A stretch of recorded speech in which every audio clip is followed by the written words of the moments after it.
he's showing you that he's that once in a generation player. This is the Luca that every year we believe has a chance at the MVP, and that's what makes Luca so special. I was in Houston last night. Denver, they beat. They go and win 2 games in Houston. I thought this was a throwaway game. I was like, "There's no way."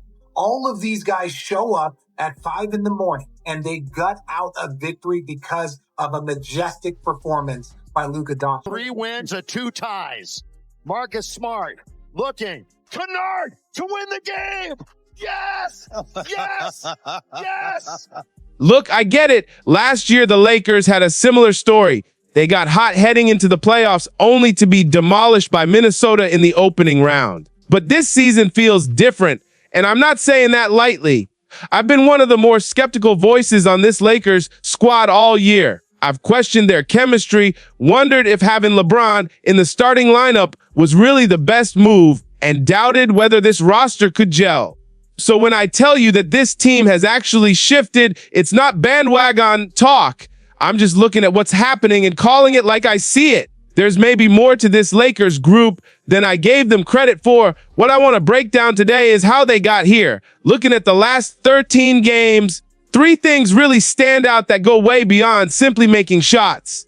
First, there's a willingness to sacrifice roles at the top of the roster, a rarity for players at this level. Second, the defensive improvement has been dramatic, though barely anyone is talking about it.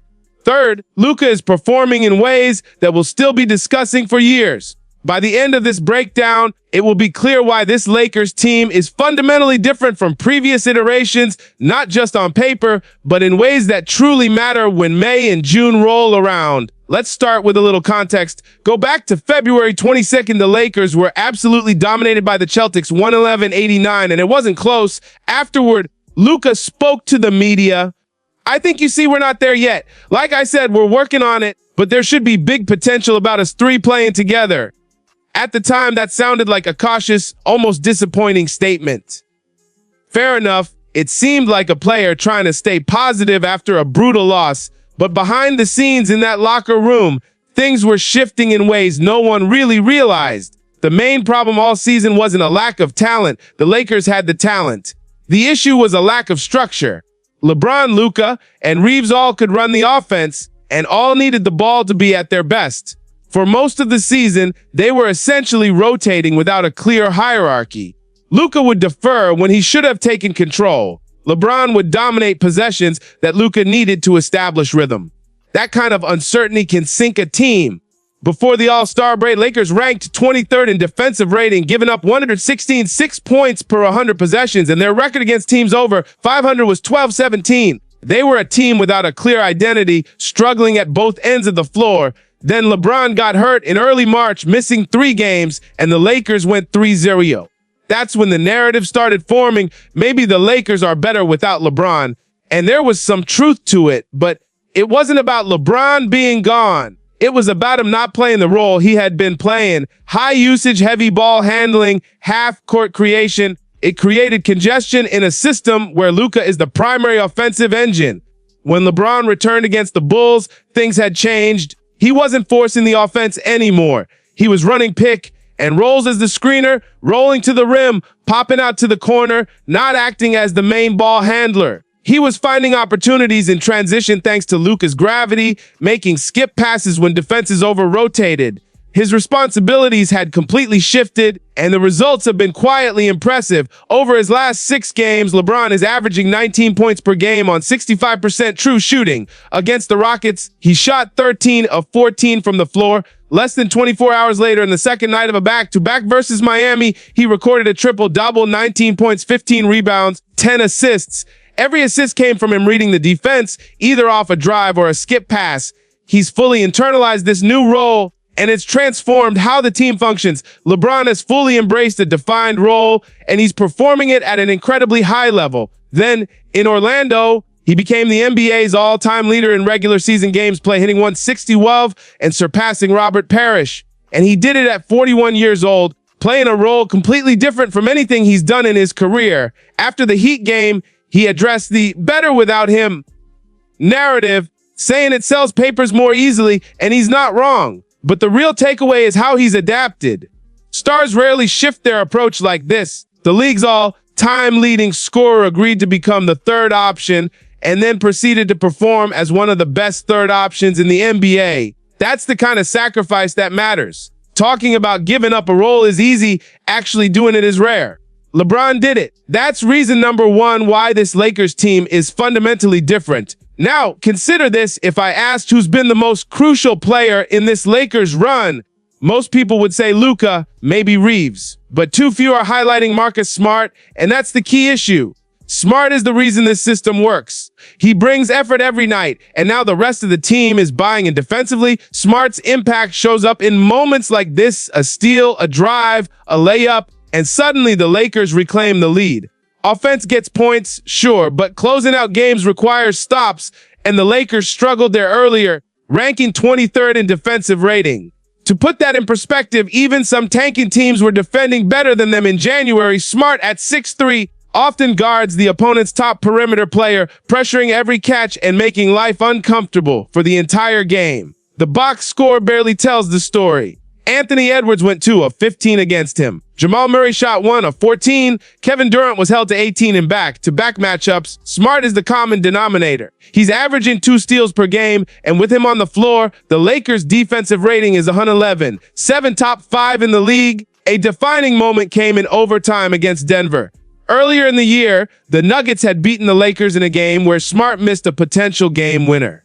This time, he finished with 21 points, 5 steals, and a plus 16 rating, including a clutch 3 to put the Lakers up with 30 seconds left in OT. Afterward, he told ESPN, "We're tired of hearing people talk shit."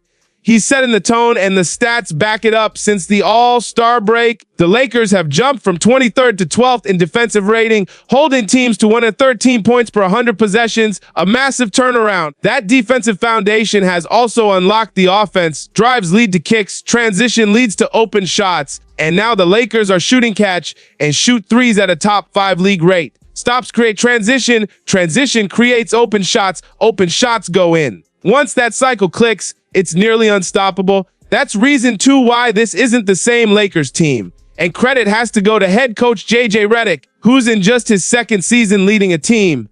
Coming from a background as a podcaster and analyst, most doubted his ability to handle the personalities in this locker room. Yet he's managed to give the Lakers a defensive identity, convinced LeBron to buy into the third option role, and structured the offense around Luka.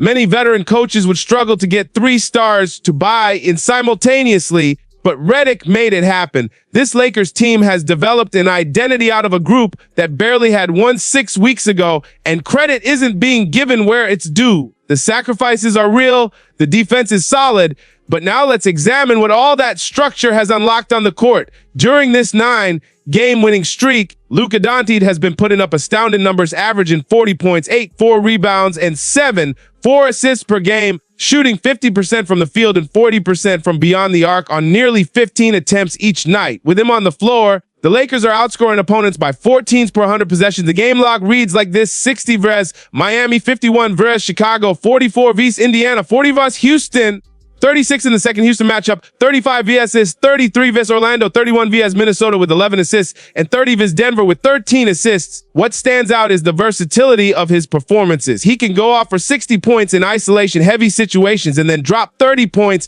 with 13 assists as a facilitator. He reads defenses, adapts on the fly, and takes what's given. True dominance at the peak of his powers.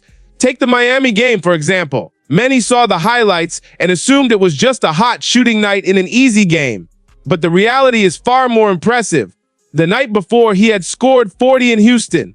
The Lakers flew to Miami, landing at 5 a.m., less than 24 hours after the Houston tip-off. On the second night of a back-to-back, Luka attacked Bam Adebayo, a top defender who gives even stars trouble in playoff conditions, generating 8 points per possession in isolation.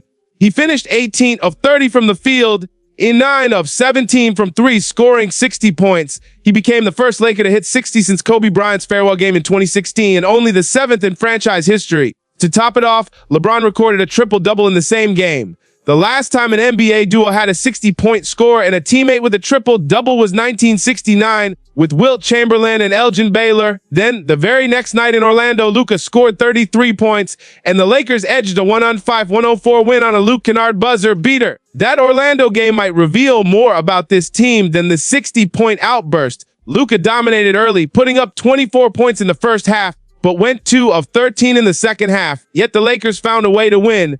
Reeves contributed 11 of his 26 points in the fourth quarter. Banero blocked LeBron at the rim, and Marcus Smart set up Kennard for the game-winning shot with 6 seconds left. Wins like that reflect the growth of this team. Luka's dominance and the team's ability to win, even when he struggles, come down to structure. With LeBron as the screener and facilitator, Reeves handling secondary ball duties and easing pressure in the pick and roll, Luka can operate freely, pull defenses toward him, and hunt favorable matchups. LeBron and Reeves' ball movement consistently creates the right angles, and when Luka has an off night, the system ensures the team doesn't collapse. Previous Lakers versions gave Luka raw talent. This one gives him structure. That's reason number 3 this Lakers team is different. So where does that leave them? 3rd seed in the West, 9 straight wins, quality opponents, and victories that don't feel like flukes. But here's the real test. The Lakers face OKC twice before the playoffs. Those games will give a clear picture of this team's readiness. Drop a comment below. If you think they can take one or both games against the Thunder, hit like and subscribe for more, and maybe check out one of these videos on your screen now.